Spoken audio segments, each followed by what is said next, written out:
अस्सलाम वालेकुम गाइस, अगर आज आप ये सर्च कर रहे हो कि खारिश का इलाज क्या है, उसका तरीका क्या है, उसके लिए मेडिसिन कौन सी ज़रूरत होती हैं और साथ ही साथ ये मेडिसिन ली किस तरह जाती हैं, आज मैं आपको यही बताने वाला हूं। आप बिल्कुल राइट स्पेस पे हो। इस वीडियो को एंड तक देखो और सब्सक्राइब ठोक दो। स्टार्ट।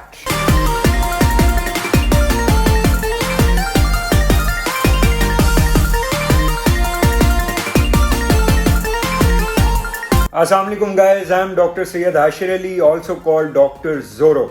हम आज बात करने वाले हैं खारिश की, मतलब इंग्लिश में इचिंग। इचिंग जिसको बहुत ज़्यादा होती है उसको घर वाले तो अपने से दूर कर ही देते हैं, लेकिन इसका इलाज क्या है हम ये नहीं चाहते कि आप घर वालों से दूर हो।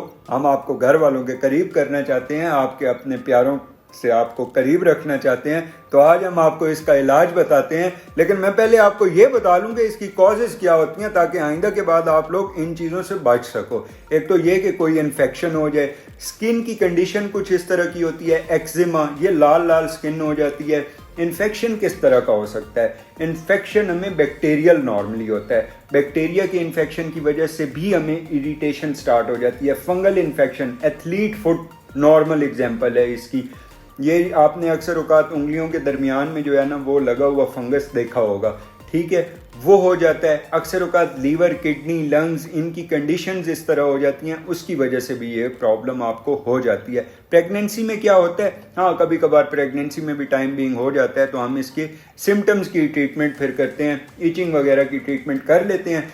अब इचिंग की प्रॉपर ट्रीटमेंट क्या है? एक तो सबसे पहली बात ये हम करेंगे, आपको क्लॉथिंग अपने लगातार कपड़े चेंज करते रहें। एक दिन में एक ही कपड़े पहने, उसके बाद उसको अगले दिन दूसरे कपड़े पहने।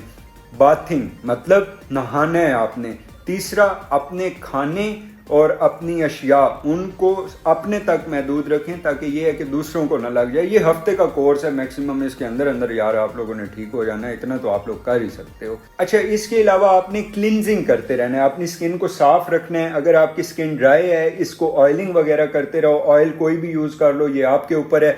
इसके अलावा डॉक्टर साहब ये तो ओके है, मसला ये है इन सबसे ठीक नहीं हो रहा, मेडिसिन बताएं कोई।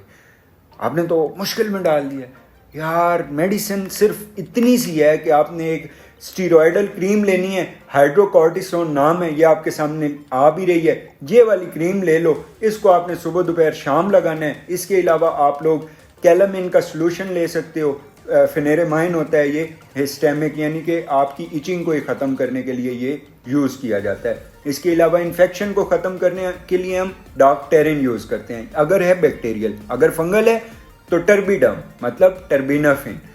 यूज़ किस तरह करना है? सुबह दोपहर शाम लगातार आप लोग लगाते रहोगे, इंशाल्लाह आपको निजात मिल जाएगी इससे। अब डॉक्टर साहब मसला ये है कि ये यूज़ किस तरह करें? यूज़ इस तरह करो कि अगर आपको है बैक्टीरियल इन्फेक्शन तो आप लोग यूज़ करो इसका सिंपल कैलामिन, हाइड्रोकॉर्टिसोन और डार्क टेरिन, ये आपको बिल्कुल ठीक कर देगी। अगर फंगल इन्फेक्शन है तो फिर आपने सिंपल एक काम करना है, टर्बीडम लगा लो, उसी से ये ठीक हो जाना है और ज़्यादा खर्चा करने की ज़रूरत ही नहीं पड़ेगी। हम हैं सस्ते डॉक्टर और हम आपको सस्ते में दवाइयाँ बताते रहते हैं। हमारे चैनल को सब्सक्राइब करें। और इसके अलावा आज आपको मैं एक और बात भी बताऊंगा कि अगर फिजियोथेरेपी से कंसल्टेशन आपको चाहिए तो हमारे पास एक फिजियोथेरेपी का चैनल भी है डॉक्टर बिलाल साहब का, आप वो भी सब्सक्राइब कर सकते हैं। ये लिंक आपके पास आ रहा है, इसको लाजमी सब्सक्राइब करें। फिजियोथेरेपी ट्रीटमेंट से हवाले ये अच्छी वीडियोस बनाते रहते हैं, तो मेरे सब्सक्राइबर से दरख्वास्त है इस चैनल को भी सब्सक्राइब कर दो, मुझे भी सब्सक्राइब कर दो। अगर आप नए हो तो इस चैनल को लाजमी सब्सक्राइब करो, और अगर आप पुराने हो तो लव यू, लाइक मार दो यार। अल्लाह हाफिज़।